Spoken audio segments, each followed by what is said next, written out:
Hello my dears, ഇന്ന് നല്ല തേങ്ങാപ്പാലൊക്കെ ഒഴിച്ച് നല്ല നാടൻ മത്തിക്കറിയാണ് ഇന്നത്തെ എൻ്റെ റെസിപ്പി. അപ്പോൾ പിന്നെ എൻ്റെ ചാനൽ ആദ്യമായിട്ട് കാണുന്നവരുണ്ടെങ്കിൽ ഒന്ന് ലൈക്ക് ചെയ്യാനും ഷെയർ ചെയ്യാനും സബ്സ്ക്രൈബ് ചെയ്യാനും ഒട്ടും മറക്കരുതേ. അതിനായിട്ട് ഞാൻ എടുത്തിരിക്കുന്നത് ഇഞ്ചി, വെളുത്തുള്ളി, പച്ചമുളക് ഒന്ന് ചതച്ചിട്ട് എടുക്കാം.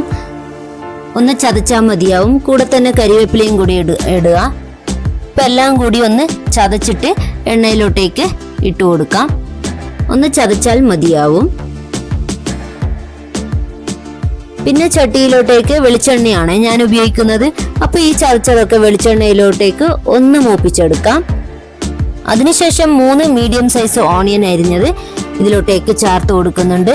പിന്നെ വേഗം ഒന്ന് മൂത്ത് വരാൻ വേണ്ടിയിട്ട് ഉപ്പും കൂടി ചേർത്ത് കൊടുത്തു. പിന്നെ മഞ്ഞൾപ്പൊടിയും കൂടി ചേർത്ത് കൊടുത്തിട്ടുണ്ട്.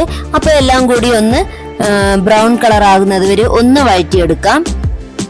അതിനുശേഷം 4 ടേബിൾ സ്പൂൺ മുളക് പൊടിയും 3 ടേബിൾ സ്പൂൺ മല്ലിപ്പൊടിയും പിന്നെ ഒരു 1/2 ടീസ്പൂൺ കുരുമുളക് പൊടിയും കൂടി ചേർത്തിട്ട് ഒന്ന് വഴറ്റിയെടുക്കാം.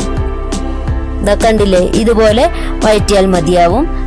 പിന്നെ 3 ടൊമാറ്റോയും കൂടി ഞാൻ എടുത്തിട്ടുണ്ട്. അപ്പോൾ 3 തക്കാളിയും കൂടി ചേർത്തിട്ട് ഒന്ന് വഴറ്റി കൊടുക്കാം. തക്കാളിയൊക്കെ ഒന്ന് വേഗം വെന്ത് കിട്ടാൻ വേണ്ടിയിട്ട് കുറച്ച് വെള്ളം ഞാൻ ഒഴിച്ചു കൊടുത്തിട്ടുണ്ട്. ഒന്ന് വേവട്ടെ. ഒന്ന് വെന്താൽ മാത്രമേ കറികൾക്ക് നല്ല തിക്കായിട്ട് കിട്ടുള്ളൂ. അടച്ച് വെച്ചിട്ട് 1 മിനിറ്റ് ഒന്ന് വേവിച്ചാൽ മതിയാവും. തക്കാളിയൊക്കെ നല്ല വെന്ത് കിട്ടും. പിന്നെ ഇതിനു മുന്നേ ഒക്കെ കുറെ മീൻ കറീൻ്റെ റെസിപ്പീസൊക്കെ ഞാൻ ഇട്ടിട്ടുണ്ട്. അപ്പോൾ കാണാത്തവരുണ്ടെങ്കിൽ ഒന്ന് എൻ്റെ ചാനൽ കയറി കാണാൻ ശ്രമിക്കണേ. അങ്ങനെ ഗ്രേവിയൊക്കെ ഇവിടെ റെഡി ആയിട്ടുണ്ട്. അതിനുശേഷം ഞാൻ മത്തി കഴുകി വെച്ചിട്ടുണ്ടായിരുന്നേ. അതിൽ മഞ്ഞൾപ്പൊടിയും ഉപ്പും ഒക്കെ ഇട്ട് വെച്ചിട്ടുണ്ടായിരുന്നു. ആ മത്തിയൊക്കെ നമുക്ക് ഈ ഗ്രേവിയിലോട്ടേക്ക് ഇട്ട് കൊടുക്കാം. അപ്പോൾ മീനൊക്കെ ഈ മസാലയിലോട്ടേക്ക് ഇട്ട് കൊടുത്തല്ലോ. അപ്പോൾ ഈ മസാലയും മീനും എല്ലാം കൂടി ഒന്ന് വേവട്ടെ. അപ്പോൾ കറിക്ക് നല്ല ടേസ്റ്റും കൂടി ഉണ്ടാവും. ചാറിനൊക്കെ ഭയങ്കര ടേസ്റ്റ് ആയിരിക്കുവേ. അപ്പൊ ഈ മീനൊക്കെ ഈ മസാലയിൽ മുങ്ങി ഇരിക്കത്തക്ക വിധത്തിൽ വേണം നമ്മൾ വേവിച്ചെടുക്കാൻ.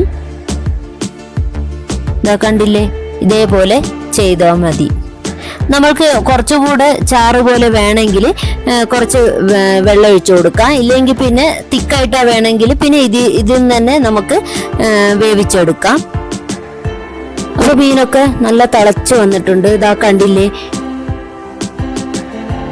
അപ്പോൾ ഇനി ഒന്ന് എടുത്ത് ചുറ്റിച്ചു കൊടുക്കാം. വീണ്ടും തവി ഇട്ടിട്ട് ഇളക്കി കൊടുക്കരുത്, കാരണം വെച്ചാൽ മീനൊക്കെ പൊട്ടിപ്പോവും. അപ്പൊ ഇതുപോലെ ഒന്ന് ചട്ടി എടുത്തിട്ട് ചുറ്റിച്ചു കൊടുത്താൽ മതി. അതിനുശേഷം കുറച്ച് ഉലുവാപ്പൊടി നമുക്ക് ഇട്ട് കൊടുക്കാം. കറികൾക്ക് കുറച്ചുകൂടെ കൊഴുപ്പ് കിട്ടുമല്ലോ, ഒരു ടേസ്റ്റും കൂടിയാണ്.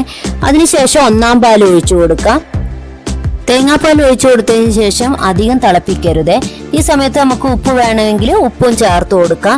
ഒന്ന് അടച്ചു വെച്ചിട്ട് 1 സെക്കൻഡ് ഒന്ന് ചൂടായാൽ മതിയാവും. അത് ചട്ടി ചൂടായത് കൊണ്ടാണ് ഇത് തിളച്ചതുപോലെ കാണുന്നത്. അപ്പോൾ പിന്നെ മീനൊക്കെ വെന്തിട്ടുണ്ടോ എന്ന് നോക്കാം. മീനൊക്കെ നല്ല പോലെ വെന്ത് വന്നിട്ടുണ്ട്. ഉപ്പ്, എരിവ്, പുളി എല്ലാം മീനിന് പിടിച്ചിട്ടുണ്ട്. വാങ്ങാവുന്ന നേരത്ത് പച്ചക്കറിവേപ്പിലയും കൂടി ഇട്ട് കൊടുക്കാം. അതിനുശേഷം ഒരു ചീനച്ചട്ടിയിലോട്ടേക്ക് എണ്ണയിൽ ഉള്ളിയും കരിവേപ്പിലയും മൂപ്പിച്ചെടുത്തിട്ട് ഇതിലോട്ടേക്ക് നമുക്ക് വറുത്തിടാം. ഈ മീൻകറിയിലോട്ടേക്ക് ഇട്ട് കൊടുക്കാം. വെളിച്ചെണ്ണയാണ് ഞാൻ ഉപയോഗിക്കുന്നത്. അപ്പൊ വെളിച്ചെണ്ണയാണ് നല്ല ടേസ്റ്റും കൂടിയേ. അപ്പോൾ നല്ല അടിപൊളിയായിട്ടുള്ള നല്ല രുചികരമായ തേങ്ങാപ്പാൽ ഒഴിച്ച നല്ല നാടൻ മത്തിക്കറി ഇവിടെ റെഡി ആയിട്ടുണ്ട്.